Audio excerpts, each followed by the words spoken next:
653ని ఢీకొట్టి అదే రహస్యమైన విధంగా వెళ్లిపోయింది. ట్రైన్లో 7 కంపార్ట్మెంట్లు ఉన్నాయి.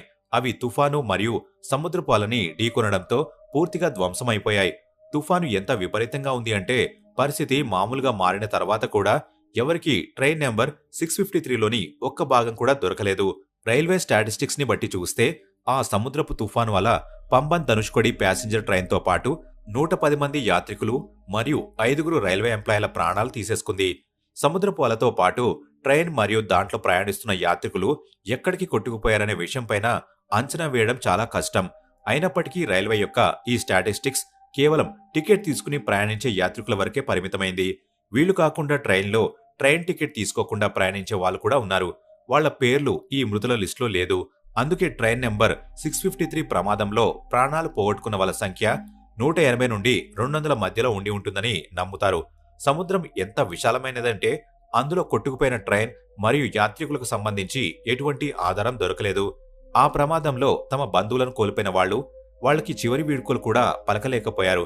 1984లో వచ్చిన ఆ తుఫాను ఎంత విపరీతమైన మరియు వినాశకరమైనది అంటే అది ట్రైన్ మరియు యాత్రికులతో పాటు మండపంని ధనుష్కోడితో కలిపే పంబన్ రైల్వే లైన్ కూడా పూర్తిగా ధ్వంసం చేసేసింది.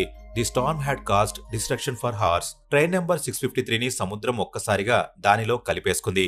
కానీ ఆ తుఫాను వల్ల కలిగిన అసలైన బాధ రామేశ్వరం సమేతంగా ధనుష్కోడిలో నివసించే జనాలు అనుభవించారు.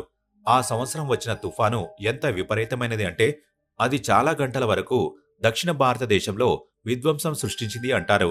కేవలం ఒక్క ధనుష్కోడి నగరంలోనే తుఫాను వల్ల 1000 నుండి 1800 మంది చనిపోయారు. అలాగే ఎన్నో వందల మంది దారుణంగా గాయాల పాలయ్యారు.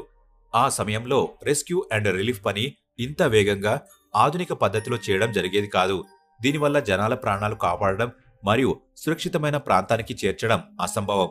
దీనితో పాటు ధనుష్కోడి సముద్రం మధ్యలో ఉన్న ఒక ఎలాంటి భూమి అంటే అక్కడ ఉండే జనాల దగ్గర తప్పించుకోవడానికి ఎటువంటి మార్గం లేదు.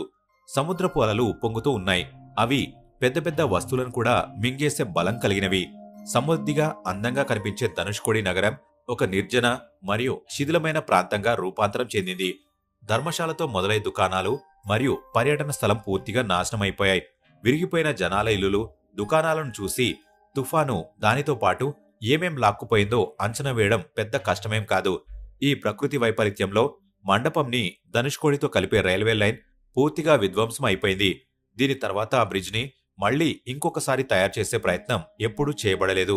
ఆ ప్రమాదం నుండి ప్రాణాలతో బయటపడిన వాళ్ళు చెప్పేది